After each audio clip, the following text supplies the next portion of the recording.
¿Listo? Ok. Buenas noches. ¿Oramos? Bueno, Señor, te damos gracias, Dios, por ser tan bueno y misericordioso, Dios, porque todos los días tu misericordia nueva es, Señor, y hoy la podemos ver, hoy la podemos sentir, Señor, y hoy podemos glorificar tu nombre, Señor, porque no hay un Dios como tú, Dios.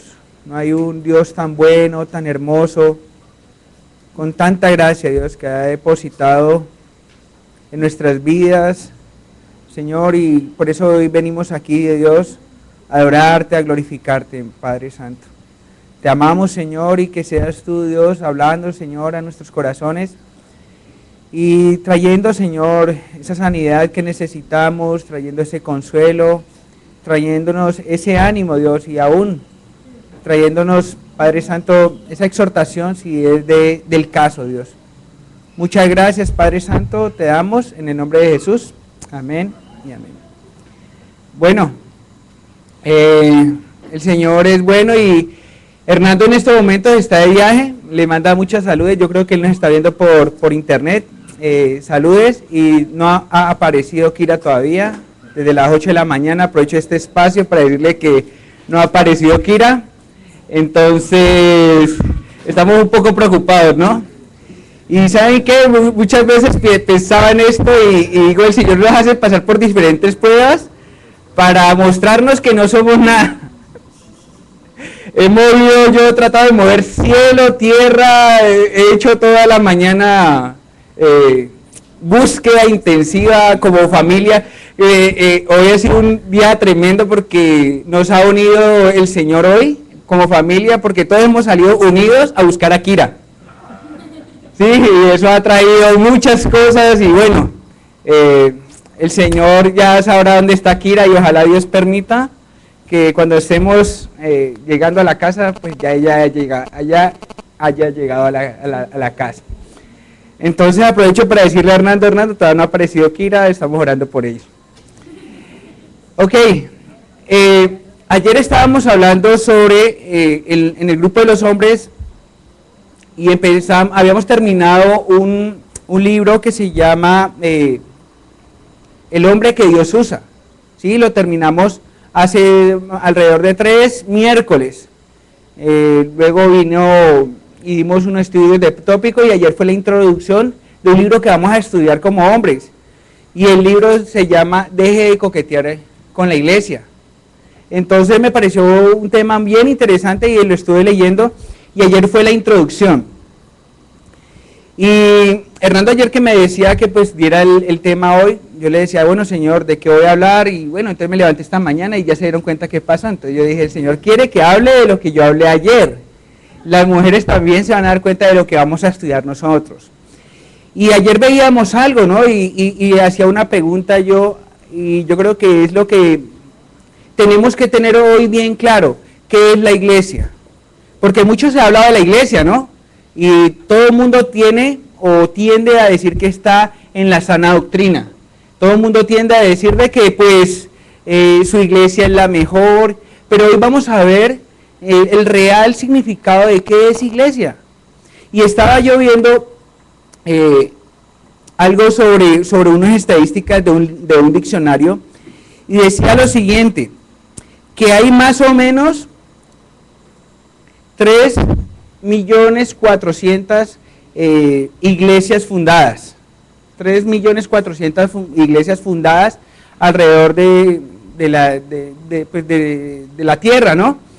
Y de esto se dividen en 6 grandes, que está la católica, está la iglesia, aquí las tengo, presbiteriana, independiente, protestante, ortodoxa y anglicanos.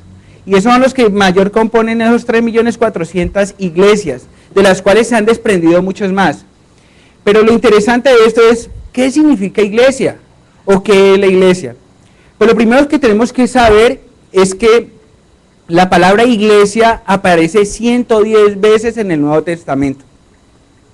110 veces, de las cuales 98 veces se refiere a congregaciones en varias ciudades. Entonces, si se acuerdan que, pues, por ejemplo, Pablo que habla, mira, que saluda a la iglesia que está en Éfeso, que saluda a la iglesia que está en X parte, 98 veces se relaciona con iglesias fundadas o congregaciones que están en ciudades. Y 18 veces se refieren al cuerpo entero de Cristo. Entonces, teniendo esto en mente, ¿qué significa iglesia? Y ayer hacíamos la pregunta, y bien lo decía Napoleón, iglesia no se limita únicamente a 4 paredes. Muchas veces decimos, voy a ir a la iglesia. Bueno, podemos ver de que la palabra del Señor nos dice de que se nombra también donde el lugar donde se reúnen también se le llama así. Mucha gente ha tratado de satanizar eso, pues, y ha tratado de decir, no le llame iglesia, llámele el salón o llámele eso, pero no le llame iglesia. Pero podemos ver que también se llama iglesia donde se reúnen. Y pues yo no voy a entrar ahí dilemaria, me parece aún que no es relevante, pues, y es cuestión de opinión si le quieren llamar a esta iglesia o le quieren llamar el salón o la parte donde nos congregamos. Pero sí quiero que entiendan algo, que la iglesia en el carácter, digamos así, morfológico de la palabra, en la parte de donde viene, es la palabra eclesía. Y la palabra eclesía significa los que son sacados de, ¿sí? Los que son llevados afuera. Y uno de esos, digamos así, ejemplos que nos da la Biblia en el Antiguo Testamento de que podríamos llamarlo iglesia, es el pueblo de Israel cuando el Señor los sacó de Egipto, ¿sí? Entonces, podríamos decir que iglesias son aquellas personas que han salido fuera de, ¿pero fuera de qué? ¿Fuera de qué? De los conceptos, de los parámetros que nos quiere brindar el mundo.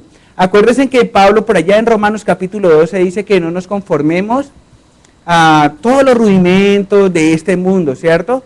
Y se trata de eso, ¿por qué? Porque nosotros hemos sido rescatados y hoy vamos a hablar un poco de eso. Entonces la iglesia en sí, lo primero que tenemos que tener en cuenta es que la iglesia fue fundada en el año más o menos no, en el año 33, cuando el Señor le dijo a Pedro, dice, yo edificaré mi iglesia.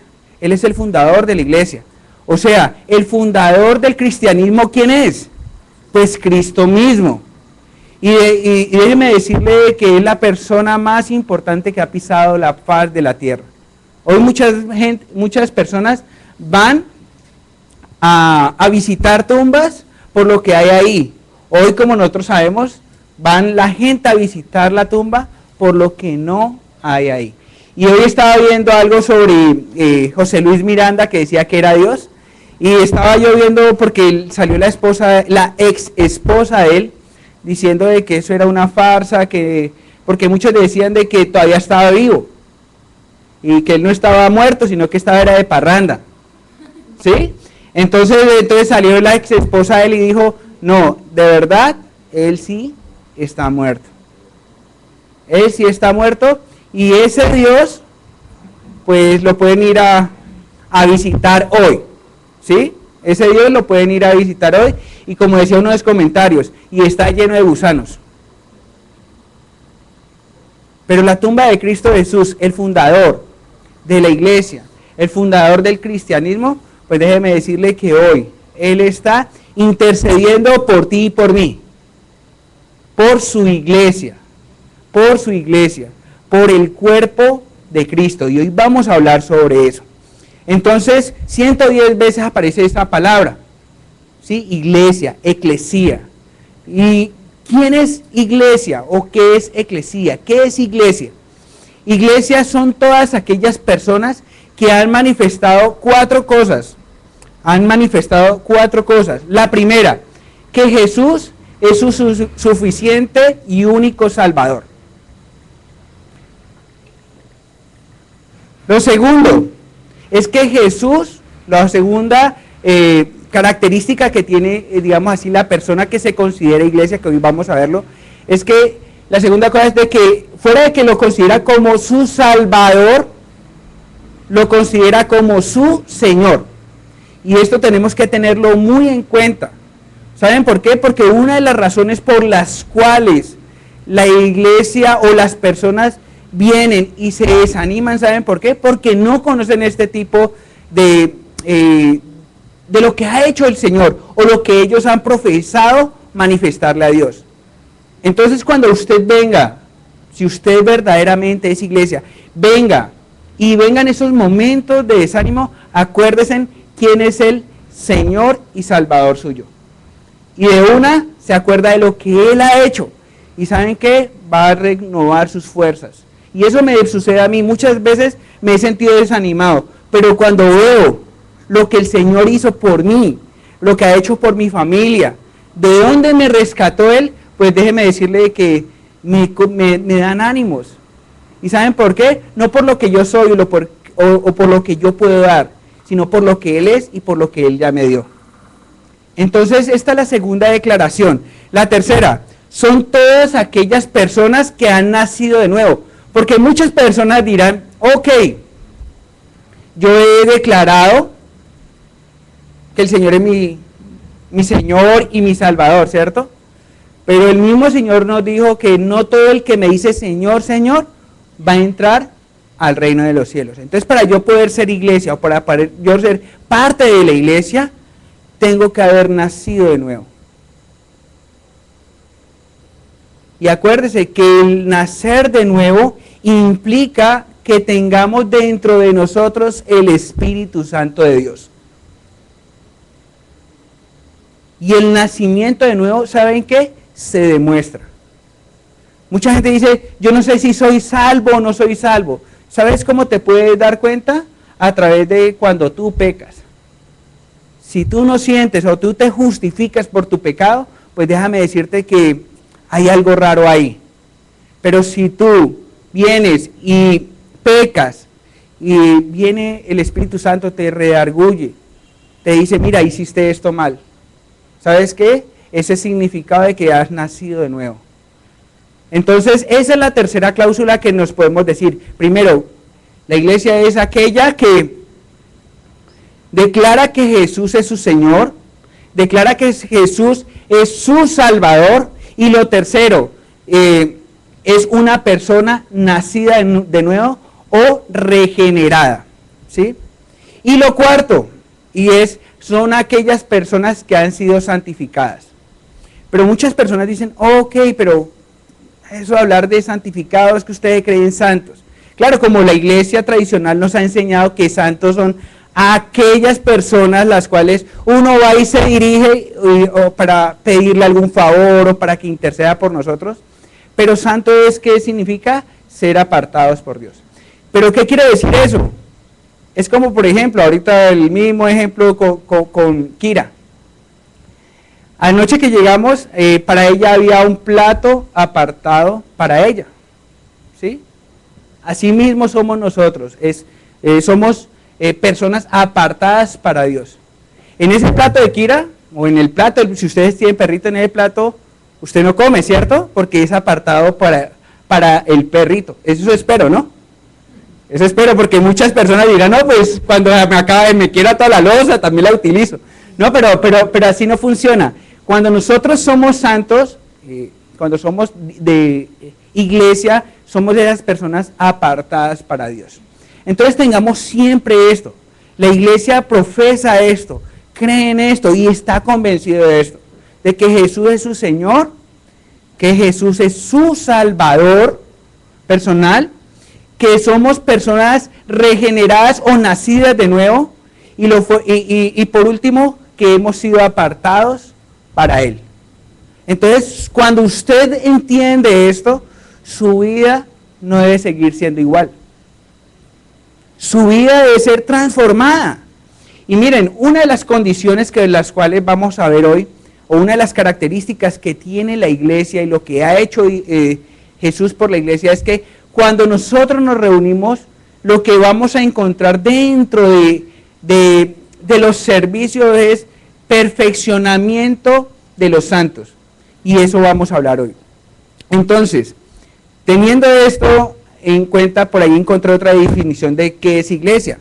Otra definición de iglesia es: la iglesia es el grupo de personas convocadas por Dios a unirse a una misma fe, una misma esperanza y un mismo amor. La razón de ser de esta fe, de esta esperanza y de este amor es el mensaje del Evangelio que tiene su centro en Jesucristo. Entonces empezamos digamos así, a discernir toda aquella congregación o todas aquellas iglesias las cuales su centro no es Cristo Jesús, no debe ser llamada iglesia. ¿Por qué? Porque no compartimos la misma fe, el mismo amor y la misma esperanza. Y eso es lo que hoy nos une a nosotros. Si yo les pregunto a ustedes, ¿quién es su Salvador? Ustedes me podrán decir, ¿cierto? Por allá no quiero que me digan, por allá pues Alá o Buda, ¿cierto? No, sabemos de que ellos nos salvan. Pero si hoy puedo lanzar esta pregunta, ¿quién es su Señor? ¿Quién es su Salvador? Cristo Jesús. ¿Él dónde está en este lugar? Ok, está intercediendo. ¿Él quién es? Él es Dios mismo.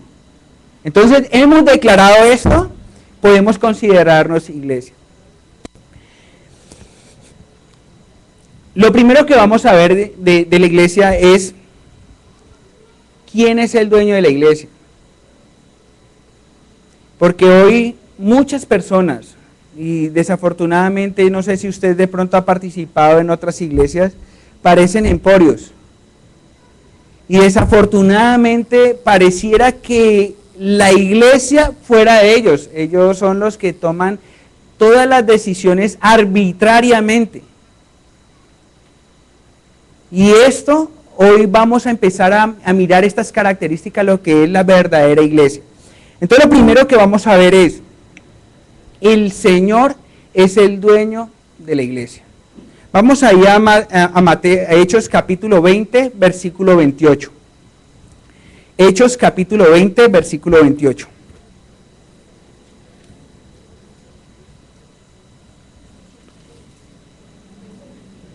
Hechos capítulo 20, versículo 28.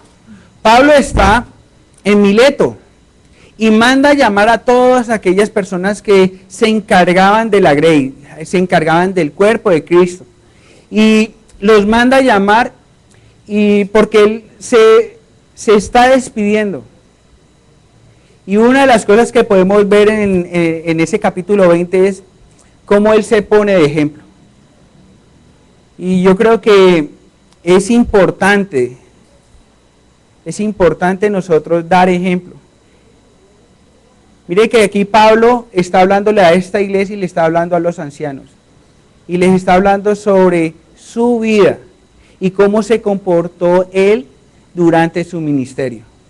Y en el capítulo 20, versículo 28, él les dice a aquellos hombres ancianos, les dice, por tanto, mirad por vosotros. Él dice, mírenme a mí, mire, yo he trabajado así humildemente, miren mi testimonio, he sido encarcelado, he hecho, y yo no he cambiado. Ahorita nunca me he sobrepasado con ustedes. Ahorita él les dice en el Hechos capítulo 20, versículo 28, ahorita les dice ahí, ahorita miren por ustedes. Por lo tanto, ahorita ¿qué? Mirad por ustedes. Entonces es interesante que Pablo le diga esto. ¿Saben por qué? Porque él sabía que iban a venir tiempos difíciles. Por allá a Timoteo le dijo que vendrían tiempos difíciles, tiempos malos. Y yo creo y estoy seguro que estos son los tiempos malos. Usted llega a aprender ahorita enlace y puede ver que las características que tenía el Señor, las características que manifestaba Pablo, ¿saben qué? Hoy son muy escasas en las iglesias. Mucha gente dice no juzgue, pero ¿saben que nosotros debemos de juzgar con juicio santo? ¿A través de qué? A través de lo que el Señor nos ha dado, que es su palabra. Entonces ahorita Pablo le dice en Hechos capítulo 20 a todas aquellas personas, a todos aquellos obreros les dice, ¿saben qué? Mire por ustedes. ¿Y qué van a mirar? Mire lo que dice ahí. Y por todo el rebaño en que el Espíritu Santo os ha puesto por obispos. ¿Qué significa obispos? Significa cuidador. Eso es lo que significa obispo. Obispo significa cuidador. para apacentar la iglesia del Señor, la cual Él ganó por su propia, ¿qué? Sangre. El Señor mismo es el dueño de la iglesia. Miren, una de las cosas que tiene este movimiento, que es Capilla Cali, Capilla Jamundí y Capilla Cali también, es que el pastor no es el dueño de la iglesia. Aquí todas las decisiones, aquí todo se basa en lo que el Señor guía a los pastores, tanto en Cali como aquí en Jamundí. ¿Y saben por qué? Porque Él fue el que pagó el precio por cada uno de nosotros. Nosotros le pertenecemos a Él. Y miren, una de las cosas que siempre tenemos que tener en nuestro corazón es que Jesús es mi dueño. Él fue el que me salvó. Y miren, nunca se salgan de este norte. Cuando vengan los ataques del enemigo, mire, yo no valgo nada, mire que yo no, los desánimos que vengan, acordémonos de esto. Acordémonos de lo que el Señor hizo por nosotros. Miremos lo que el Señor hizo en la cruz. No hay amor más grande manifestado que lo que Él hizo en la cruz por cada uno de nosotros. ¿Saben qué? Usted es valioso para el Señor. Y no lo digo en forma de éxito, no lo digo en esa forma. ¿Saben qué? Es que es valioso. Aún el Señor dice que cuando un pecador se arrepiente, dice que hay fiesta en el reino de los cielos. ¿Y por qué? Porque el Señor es el dueño de la iglesia. Porque el Señor fue el que pagó. Y no pagó de cualquier forma. Él pagó con precio y precio de sangre. Primera carta a los Corintios 6:20 dice, porque habéis sido comprados. Miren, yo ya no me pertenezco a mí. Si yo digo ser la iglesia del Señor, si yo digo manifestar que Él es mi Señor, que Él es mi Salvador, que Él es la persona que me gobierna, pues tengo que entender algo, que yo ya no me pertenezco a mí. Miren, una de las cosas que yo aprendí hace mucho tiempo fue sobre el libre albedrío. Y cuando yo decido por Cristo Jesús, ¿sabe qué es lo primero que yo pongo a los pies de Jesús? Mi albedrío. ¿Sí entienden? Yo ya no voy a decidir por lo que yo quiero o por lo que yo decida hacer, sino por lo que Él me dice que haga. Ya mi albedrío se lo pongo a sus pies y le digo, ¿sabes qué, Señor? Yo ya no voy a decidir por mí. Yo voy a decidir porque tú eres mi Señor. Señor, ¿sabes por qué? Porque tú eres el que me compró, el que me redimió. Eso es lo que dice 1 Corintios 6:20, dice, porque habéis sido comprados por precio. Y esto nos lleva a una cosa, iglesia. ¿Qué nos lleva? Dice ahí, glorificad pues a Dios en vuestro cuerpo y en vuestro espíritu, los cuales son de Dios. ¿Saben qué? A mí no me pasó algo, le pasó a Hernando un día. Resulta que Hernando negoció un carro. Hicieron el traspaso, Hernando lo pagó y de todo. Cuando Hernando como al mes, cogió y lo vendió. Y llegó el dueño, que era un amigo de nosotros, y le dijo, ¿y usted por qué vendió ese carro? Y Hernando le dijo, espérate un momentico, yo lo pagué. Yo puedo hacer lo que quiera con él porque yo lo pagué, yo soy el dueño. Y de eso se trata, ¿saben qué? Es que nosotros ya no nos pertenecemos a nosotros, sino que si yo digo que soy de Dios, pues yo le pertenezco a Él. Y siempre tengo que recordar de que el precio que Él pagó por mí, nada ni nadie más lo podía hacer. La iglesia tiene dueño, y ese dueño es Jesucristo. Ese dueño se llama Jesús el Cristo.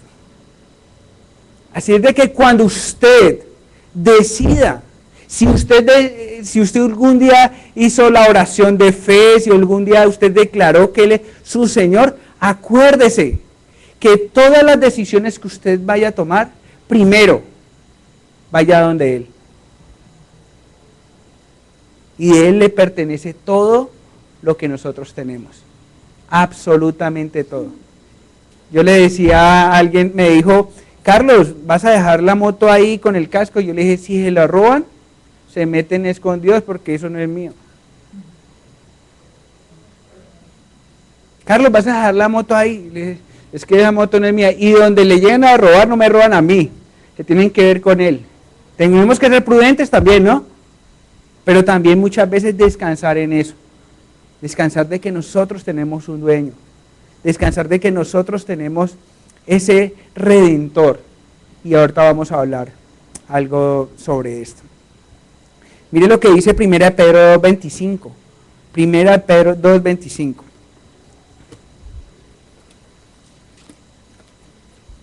Y esto nos tiene que llenar hoy. ¿Sabe de qué? De esperanza. Porque el Señor, Él es nuestro cuidador. Acuérdense en lo que nosotros les hablábamos ahorita sobre los obispos, que es cuidador. Y ahorita mire quién es su cuidador. ¿Y saben por qué? Porque Él es el dueño de nosotros. 1 Pedro 2.25. Dice lo siguiente.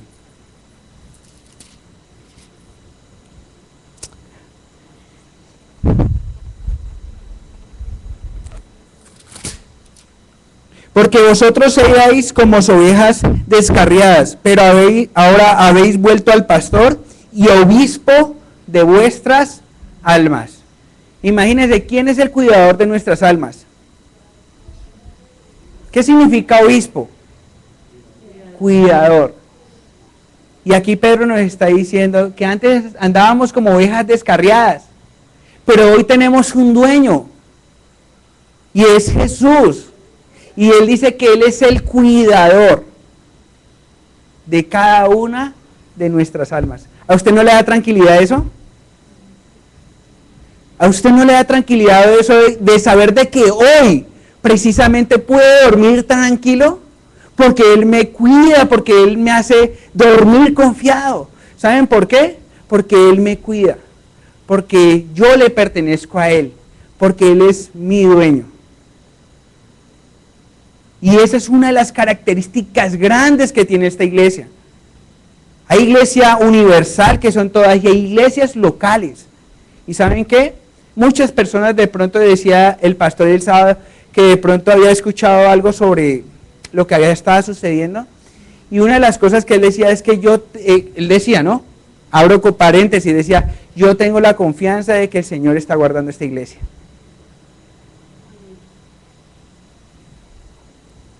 Yo tengo la confianza de que Él está guardando esta iglesia.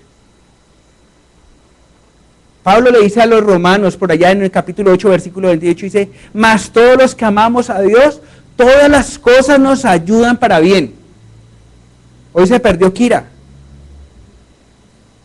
Y yo sé que eso fue para que yo hiciera ejercicio por la mañana en bicicleta, para que saliéramos. Todas las cosas. Yo sé que Él cuida, Él me guarda. Y si usted está convencido de eso, ¿saben qué? Es porque cree que Cristo Jesús es su dueño y su Señor.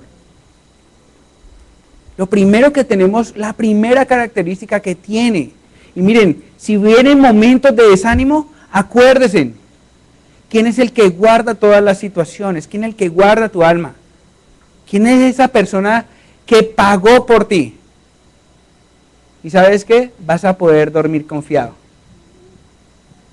¿Amén? Efesios 1, 7 y 8 dice, en quien tenemos redención por su sangre, el perdón de pecados según la riqueza de su gracia, que hizo sobreabundar para con nosotros en toda sabiduría e inteligencia. Y eso fue lo que hizo el Señor, la redención por su sangre. Ese fue el rescate que Él hizo, por su sangre. Y no fue cualquier pago que Él hizo. Él lo hizo con su propia vida. Juan capítulo 3, versículo 16 dice que de tal manera amó Dios al mundo, que ha dado a su Hijo unigénito, para que todo aquel que en Él cree no se pierda, mas tenga vida eterna.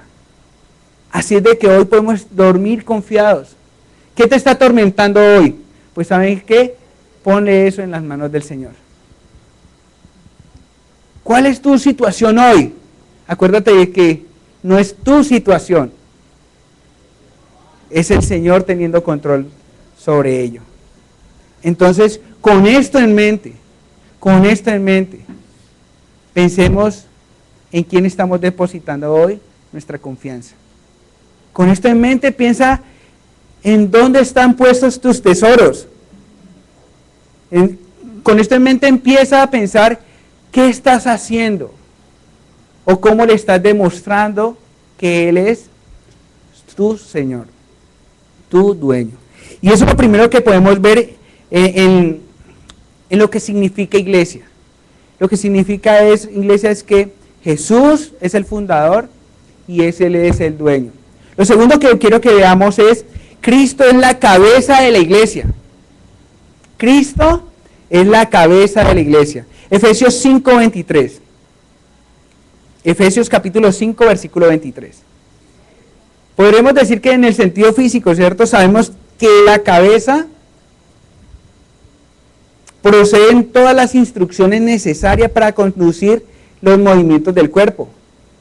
De la misma manera, Jesús ha designado por el Padre Celestial como cabeza de todo para la iglesia. Refiriéndose al mismo tema, Jesús mismo dijo esto. Mire lo que dice en Efesios 5:23, dice, porque el marido es cabeza de la mujer. Y aquí tremendo pues de que el Señor le revela a Pablo un misterio, ¿no? Cómo funciona el matrimonio. Pero lo pone de una forma muy didáctica. Y dice acá, porque el marido es cabeza de la mujer, así como Cristo es ¿qué? Es cabeza de la iglesia. Pablo aquí trata de mostrarnos un punto dogmático, de doctrina. Una enseñanza muy interesante. Y es que Cristo es la cabeza de la iglesia. Él la compró. Así que de Él se van a desprender todas las órdenes necesarias para el mayor beneficio de la iglesia. Mucha gente dice, es que si yo me meto al cristianismo, yo tengo que dejar de hacer esto. Pero mira, todo lo que vas a dejar, ¿sabes para qué? ¿Para qué es? Para tu beneficio. Para tu beneficio. Mira, si muchas de las situaciones en las cuales hoy estamos, que de pronto padecemos mucho, ¿saben por qué es? Por no haberle hecho caso a Cristo Jesús. Si uno dijera, bueno, pudiera devolver el tiempo, no hubiera hecho esto. Y si uno dice, no hubiera hecho esto, era porque era una orden de que ya había dicho el Señor hace mucho tiempo. Entonces, Cristo es la cabeza de la iglesia. Y aquí lo creemos. ¿Saben qué? El Señor ha puesto, ahorita lo vamos a ver, al pastor.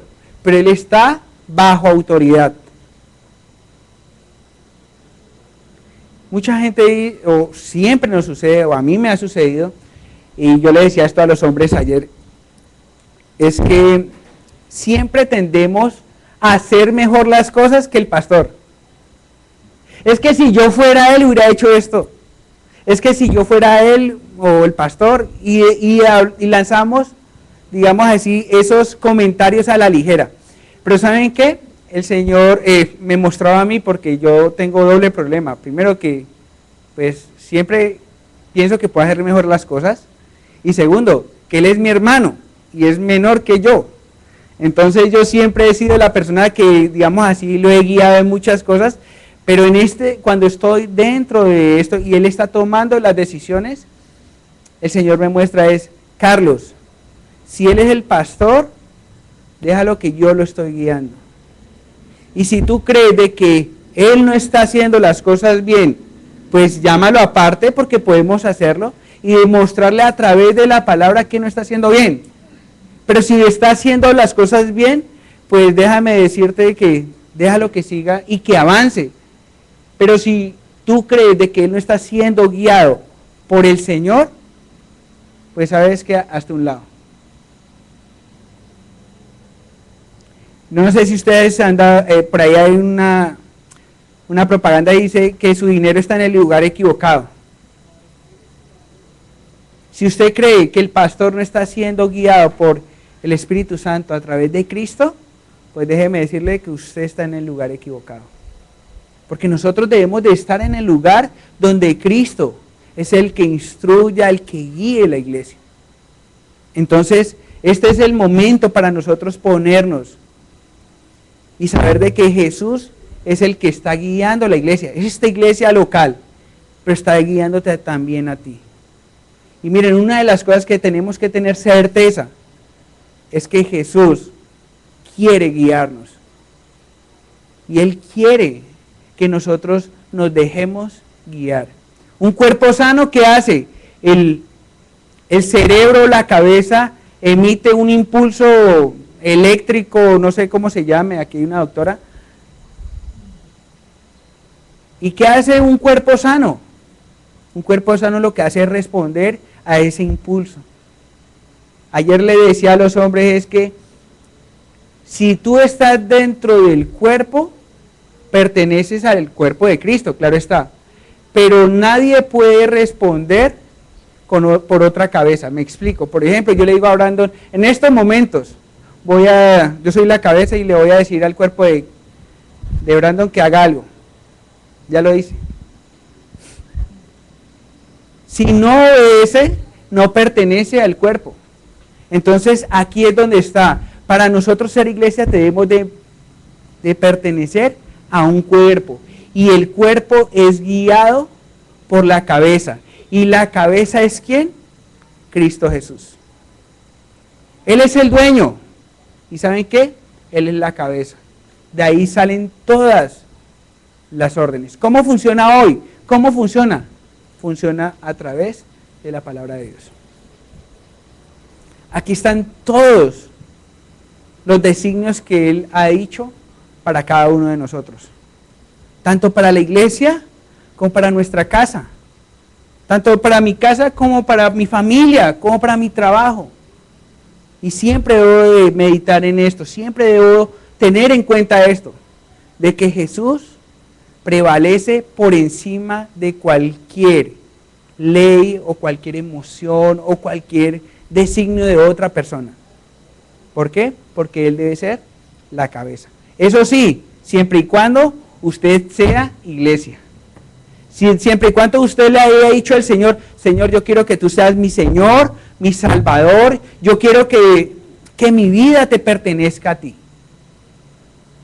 Si no, pues podremos venir aquí y podemos estar aquí sentados, pero desafortunadamente no lo vamos a lograr, pues no vamos a poder lograr la voluntad de Dios porque sí necesito que Jesús me guíe y me dé las órdenes. Tercero que necesito saber sobre la iglesia es que el Señor es el Salvador de la iglesia. Y es interesante esto. Ahí mismo en Efesios capítulo 5, 23. Él es el Salvador de la iglesia. Miren, no hay tal cosa como corredentores. Es Cristo el que hizo el sacrificio. 5:23 dice Efesios, porque el marido es la cabeza de mujer, así como Cristo es la cabeza de la iglesia, la cual es su cuerpo, y Él es ¿qué? Su Salvador. Él es ¿qué? Su Salvador. Por eso el Señor dice, mire, no confíen en el hombre, Él no te puede salvar. Aún dice por allá, dice, maldito el hombre que confía en el hombre, el que deposita su fe en una persona. ¿Saben por qué? Porque esa persona no lo puede salvar. José Luis Miranda lo lleva para el infierno. Si usted deposita su fe en Hernando Vargas, pues déjeme decirle que su dinero está en el lugar equivocado. Su fe debe estar puesta en Cristo Jesús. Porque Él es ¿qué? Nuestro Salvador. ¿Pero Salvador de qué? ¿Salvador por qué? ¿Sabe qué dice Romanos capítulo 3 o 6? 23 dice, por cuanto todos pecaron. Todos hemos pecado. Por eso estamos destituidos de la gloria de Dios. La iglesia debe saber de dónde viene. ¿Qué fue lo que Él hizo? ¿De qué te salvó? Muchas veces uno le dice, Él es tu Salvador, sí, pero ¿de qué? No, es que tenía una deuda y eso tenía una deuda tremenda. No, es que se me perdió Kira y Él fue el Salvador para eso. Y muchas veces, miren, muchas veces presentamos el evangelio así. Le decimos a la gente, ¿qué te está pasando? No, que es que estoy enfermo, ok, ¿sabes qué? El Señor te puede salvar. Ve a la iglesia que el Señor te puede sanar. Pero ¿saben qué? Ese no es el real o el verdadero evangelio. Lo primero que tiene que hacer esa persona enferma es ponerse a cuentas con Dios. Ponerse a cuentas con Dios. Y yo siempre que le digo a las personas o llevo el evangelio, cuando me presentan alguna u otra situación que a veces son muy difíciles, le digo, ¿sabes qué? Lo primero que tú tienes que hacer es arreglar cuentas con el Señor. Por cuanto todos pecamos. Hemos pecado. Hemos sido destituidos de la gloria de Dios. Y por eso nosotros necesitamos ser salvados. ¿Y saben qué? La única persona en la cual nosotros podemos depositar totalmente nuestra confianza es en Cristo Jesús. No hay otra persona. En la única situación, miren, no le pongamos ceros, póngale usted ceros a su cuenta, esa cuenta no te va a salvar. Y hoy debemos de estar enfocados en que Cristo es el dueño. Cristo es la cabeza. Y Cristo es el Salvador. ¿Y Salvador de qué? De la ira de Dios. Juan 3:36 dice, eso dice que nosotros, el que cree en el Hijo tiene la vida. Pero el que ha rehusado a creer en el Hijo, la ira de Dios está sobre él. No sé si usted está entendiendo esto, pero la iglesia debe tener esto claro. Cuando vengan esos momentos de desánimo, pues pensemos en lo que el Señor ha hecho. Miren, una de las cosas que me motivan a mí a servir, ¿saben qué es? Es cuando yo no miro mis fuerzas, es cuando yo no miro mis capacidades, es cuando yo lo miro a Él. ¿Y de dónde Él me sacó? Y sabe que eso me da impulso para perdonar, para tener misericordia con las otras personas, para trabajar en la obra. ¿Y saben qué? Esa debe ser nuestra motivación. Como iglesia debemos de tener esto claro, de que Él es nuestro Salvador. ¿De dónde nos sacó? ¿Quién éramos nosotros para que Jesús nos mirara? Pero ¿saben qué? Su infinita gracia, su infinita misericordia. Hoy podemos decirle, Señor, muchas gracias. Hoy podemos levantar la mano y decir, ¿sabes qué? Aleluya, Dios. El cielo del cielo y el mar, Dios, y fijarse en mí. Y por eso hoy te voy a dar todo de mí, Dios.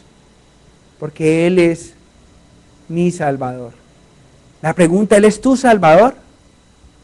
¿Es tu Salvador? Pues ¿sabes qué? Empecémoslo a demostrar. Porque esto trae un compromiso grande. Un compromiso grande. Y la iglesia debe saberlo. Lo cuarto que vemos es que la iglesia es el único organismo la cual Él prometió edificar.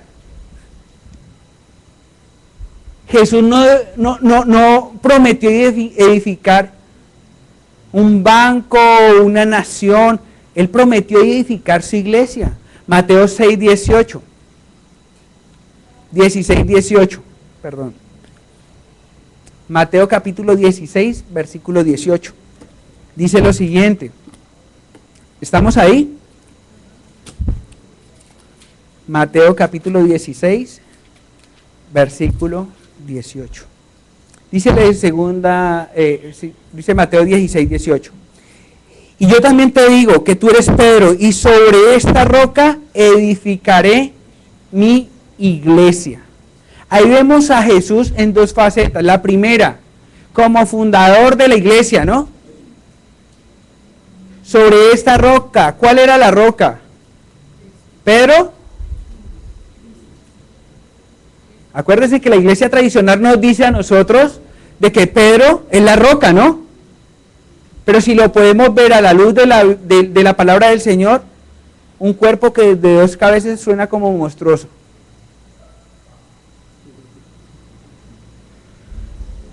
No pueden haber dos cabezas.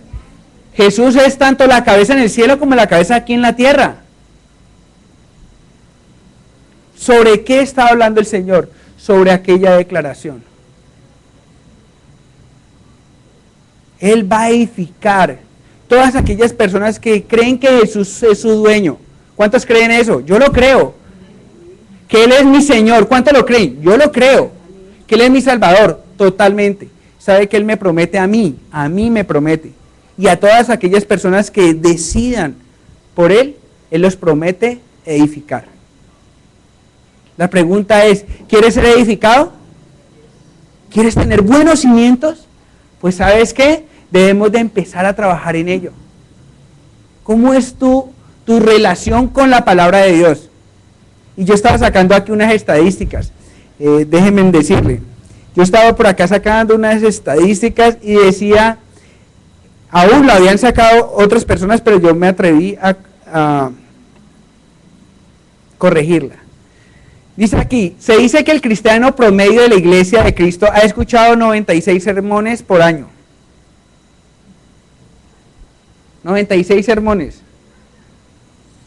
Y cantado 480 himnos. Participado en 365 oraciones. Y ha convertido a 0 pecadores de su pecado. ¿Eso es cierto? ¿Seré yo maestro? ¿Saben qué? Necesitamos tener relación con Él. Necesitamos tener relación con Él a través de su palabra. La pregunta mía es, ¿por quién estás siendo guiado tú hoy?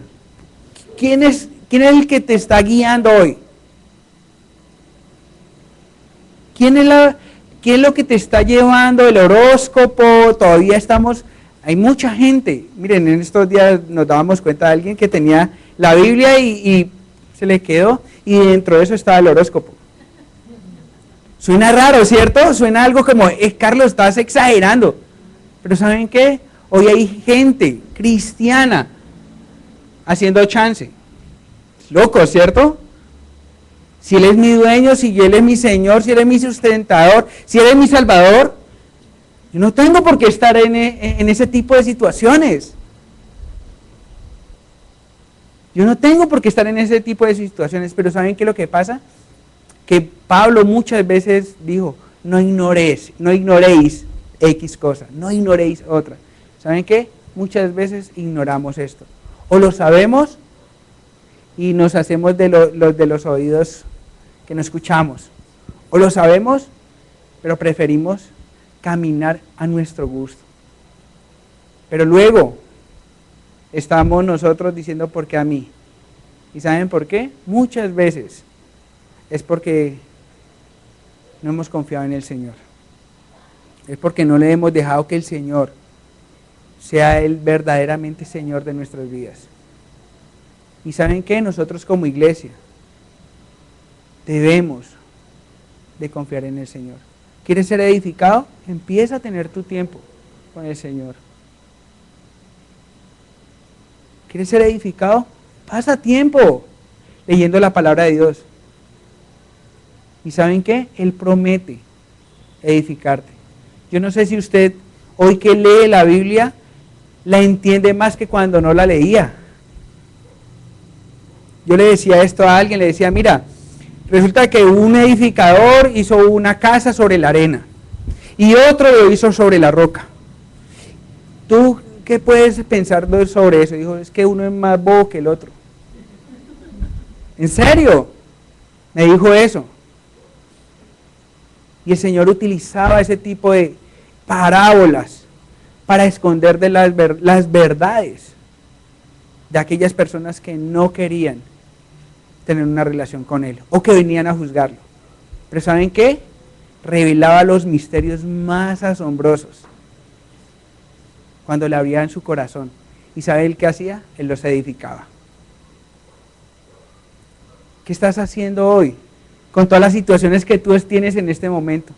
¿Y sabes qué? Hoy puedes demostrar si Jesús ha edificado en tu vida. Si tú has dejado que el Señor edifique tu casa, que edifique tu trabajo, que edifique en cada una de las áreas que nosotros podemos estar.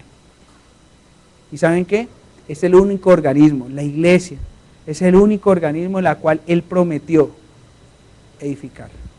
Él es el fundador, pero también Él es el que la edifica. ¿Ustedes creen de que cuando Él edifica, será que alguien podrá contra eso? Ahorita lo vamos a ver. Entonces, estamos viendo esto, las características que tiene la iglesia. Quinto, la iglesia, como decía alguien por ahí, es indestructible. Ahí sigue diciendo en Mateo 6:18, dice lo siguiente.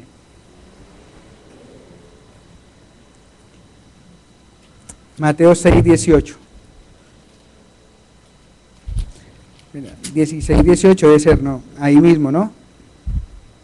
16:18, ¿dónde estábamos? Mateo 16:18. Dice ahí, yo también te digo que tú eres Pedro, y sobre esta roca edificaré mi iglesia. Ahí vemos la fundación del cristianismo, de la iglesia, y vemos lo que Él prometió. Y dice, y las puertas del Hades no prevalecerán contra ella. El Señor dijo por allá, miren, no le teman al que mata el alma, al que mata el cuerpo, no te preocupes por eso. ¿Y saben qué es lo que muestra esto? Que la iglesia es indestructible. Usted ha oído de que el Señor le va a dar nuevas fuerzas, que le va a dar promesas, que le tiene esperanza. ¿Y saben qué? Cuando el Señor lo dice, creámoslo. Dice que las puertas del Hades no van a prevalecer contra nosotros. Y yo hoy le digo amén, gloria a Dios. ¿Y saben qué? Esa es mi esperanza. Que si yo llego a partir hoy, ¿saben qué? Yo voy a ir a la presencia del Señor. Y voy a vivir eternamente con Él. Y no sé si a usted le alegra eso, pero a mí me trae esperanza. Y de eso es lo que tenemos que estar nosotros convencidos. De estas verdades deben de estar arraigadas a nuestros corazones. Es que nada, ni nadie puede destruirnos. Pueden quitarnos cosas, podemos pasar necesidades totalmente. Pero lo verdaderamente valioso, nadie nos lo puede quitar. ¿Y sabe quién lo dijo? El Señor nos lo dijo a nosotros y nos lo prometió. Y si Él lo prometió, ¿saben qué? Yo le creo. Lo único que Él no puede hacer es mentir. Es lo único que Él no puede hacer, es mentir. Y aún dice, cielo y tierra pasará, pero su palabra no pasará. No pasará. Y de eso debemos de estar 100% seguros. Lo que debemos de seguir sabiendo es, lo sexto es, el Señor es el que añade a la iglesia. En Hechos capítulo 2, versículo 47 dice lo siguiente. Hechos capítulo 2, versículo siguiente, 47 dice lo siguiente. La primera iglesia, la iglesia de los Hechos, un modelo para nosotros, guiada por el Espíritu Santo. Pero vemos lo que tenía esta iglesia. Hechos 2, 47 dice, y alabando a Dios y teniendo favor con todo el pueblo, y el Señor añadía cada día a la iglesia a los que iban a ser salvos. Mire, si usted puede ver las primeras frases de esto, es que la iglesia hacía lo que le tocaba que hacer, ¿no? Alababa a Dios y hacía lo que le correspondía a la iglesia. Pero el crecimiento de la iglesia, el añadir a la iglesia, ¿sabe de quién es? Es de Cristo. Hernando decía en el Día de Líderes, decía, si somos 10 y son fieles, gloria al Señor. Si somos 20 que alaben y glorifiquen a Dios en cuerpo, alma y corazón, gloria al Señor. Pero a veces nos preocupamos por esto, ¿no? Y a veces estamos detrás de los números. Y hoy he estado hablándoles sobre los imperios que hay. Yo estuve en muchas reuniones de pastores, en conferencias donde hay 500 o 1000 pastores, y lo primero que ellos hacían era antes de saludarse, ¿cuántos tenés? No, tengo 1000. Y vos no, tengo 2000. ¿Y saben cómo ellos manifestaban? Era según la camioneta que tuvieran, ¿no? Así mismo era la congregación. Pero ahorita lo que vemos es de que el Señor es el que en una verdadera iglesia, Él es el que añade. Los números, el Señor, como podía en un día 3000 eran convertidos, en un día. Y mucha gente digamos así, se enfoca en los números. Pero si vamos a los números, ustedes saben cuántos convirtió o cuántas personas se arrepintieron con el profeta Llorón. ¿Ustedes saben quién es el profeta Llorón? Jeremías. ¿Sabe cuántos? Ni uno. Si vamos a ver, vamos un poquito más allá, Cristo Jesús. Si vamos a ver números, ¿cuántos quedaron después de que Él murió? Uno de ellos le tuvo que decir, si yo no lo meto el dedo en la llaga, yo no voy a creer. Así es de que, si hoy el Señor ha puesto a 50, 30, sabemos de que es el Señor. ¿Saben por qué? Porque creemos de que aquí está Cristo, de que Él está añadiendo en esta iglesia. Así es de que nosotros, ¿qué debemos de hacer? Hacer nuestra parte. Miren lo que dice ahí 47, alabando a Dios y teniendo favor con todo el pueblo. Eso es lo que nos corresponde a nosotros. ¿Y sabe qué le corresponde al Señor? Lo más, es convencer a las personas de pecado y de juicio. Y Él los va a ¿qué? Añadir. Así es de que trabajemos en el Señor. Queremos que la iglesia crezca en número, pues alabemos al Señor y tengamos el favor. Llevemos el evangelio a más personas. ¿Y sabe qué el Señor va a hacer? Va a añadir. Pero no nos quedemos sentados, porque mucha gente dirá, no, porque a la final, pues, si yo trabajo o no trabajo, pues a la final el Señor va a añadir los que Él quiere. No, pero aquí vemos de antes cómo la iglesia, cómo aquellas personas que habían decidido, hacían su parte. Y el Señor, ¿qué hacía? Añadía más. Así es de que si queremos tener una congregación grande, pues, ¿qué vamos a hacer? Tenemos que prepararnos para poderlo recibir. Tenemos que trabajar para que ellos también puedan conocer y a través de nuestro testimonio poder mostrar a Cristo Jesús. Amén. Así es de que seamos esa tierra deseable. La iglesia, séptimo. La iglesia ¿para qué es? Es para que nos perfeccionemos, crezcamos y maduremos. Efesios 4:11. Efesios 4:11.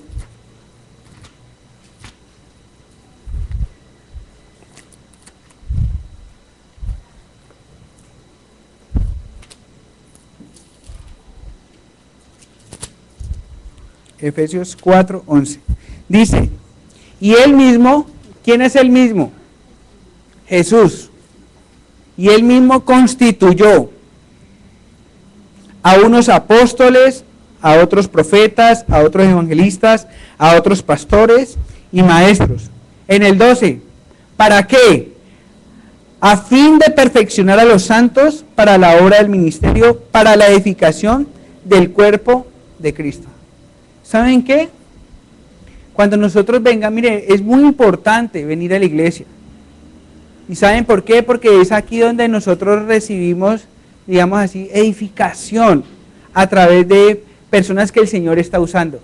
Y yo le decía en estos días a Martín, le decía, el Señor, le decía, perdóneme la palabra, pero me siento como muy orgulloso, bendecido de tener un hermano, la cual Dios lo está usando.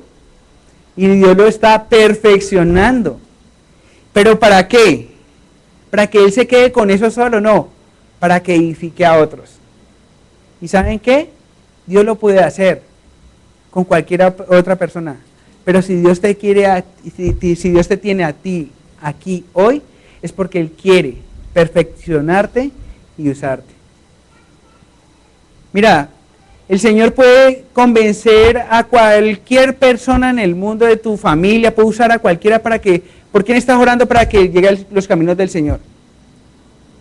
Pensemos en alguien, yo tengo una familia completa, pero ¿saben qué? Él puede usar a cualquier persona, pero ¿saben qué? Él quiere usarte a ti. Así es de que Dios nos quiere perfeccionar. ¿Y saben qué? Él quiere perfeccionar a cada uno de nosotros, en nuestras vidas, en la calle, en nuestro trabajo, con nuestros compañeros de trabajo. ¿Y saben qué? Para que mostremos en quién hemos creído. Así es de que hoy tengo más había sacado más apuntes, pero yo creo que hasta ahí podemos dejar. Lo que quiero que quede en nuestra mente es: el Señor ha constituido esta iglesia y sabemos de que el Señor la está fortaleciendo, la está edificando. Pero ¿saben qué? Él nos quiere utilizar a cada uno de nosotros. Si usted ha confesado que Él es su Señor, si usted ha confesado que Él es su Salvador, si usted ha sido nacido de nuevo, y si usted hoy ha mostrado ese nuevo nacimiento, pues déjeme decirle que usted es parte de la iglesia. Y Dios quiere que usted sea una parte activa de la iglesia. Entonces, con esto en mente, oremos. Amén. Bueno, Señor, te damos gracias, Dios, por ser tan bueno, misericordioso, Dios, y por mostrarnos, Señor, lo que tú hiciste por nosotros, por tu cuerpo, Dios, por habernos redimido, por haber pagado ese precio. Y cómo no agradecerte, Señor, a través de nuestra alabanza, a través de nuestro día a día, Dios. Cómo no agradecerte, Señor, a través de nuestros ministerios, que a la final no son nuestros, sino que son tuyos, oh Dios. Que lo único que somos esos utensilios, Dios, que tú usas. Padre amado, te glorificamos por ello, Dios. Y que hoy, Señor, salgamos de aquí sabiendo de que tú eres nuestro Señor Salvador, de que tú nos has escogido a nosotros, que tú eres nuestro Rey, que tú eres nuestro Señor. Padre amado, pongo delante de ti a cada uno de mis hermanos que han venido, Señor, esta noche para que seas tú estableciéndote en ellos, seas tú glorificándote en ellos, Padre. Señor, trae a sus corazones, Señor, esa paz, Padre amado, esa confianza de que tú estás con ellos, esa confianza de que tú los quieres usar, Padre. Y Señor, anímalos, Padre Santo, para que te sirvan, para que lleven a cabo, Señor, el propósito por la cual nosotros estamos, Padre, que es hacer tu voluntad, glorificar tu nombre y llevar las buenas nuevas a las personas que no las conocen, oh Dios. Utiliza a cada una de las personas, Señor, y llénalos, Padre Santo. Derrama dones sobre ellos, Padre. Como lo veíamos ahorita, tú has puesto a unos como maestros, como pastores, evangelistas, profetas, Señor. Señor, levanta en esta iglesia, Dios, cada uno de esos ministerios, para tu gloria, para tu honra. Llénalos de ti, Señor. Bendícelos, Padre. Y hoy oro también por las necesidades de cada uno, por lo que los está quejando, Señor. Padre Santo, si es en la parte física, si es en la parte económica, Señor, provéeles, Padre amado. Te alabamos, Rey, te glorificamos, Señor. Oramos por Hernando, Señor, por su familia, que están de viaje, llévalos y tráelos con bien, Padre. Y no está de más, Señor, pedirte por Kira que cuando lleguemos, Señor, para poder dormir en paz hoy. Te alabamos, Rey Celestial, Señor, y todas las personas que han traído, Señor, sus diezmos, sus ofrendas, Señor, bendícelas, guárdalas, protégelas, Señor, y aquellas personas que no han podido, Señor, provéeles, Padre amado. Te lo pedimos en el nombre de Jesús. Amén y amén.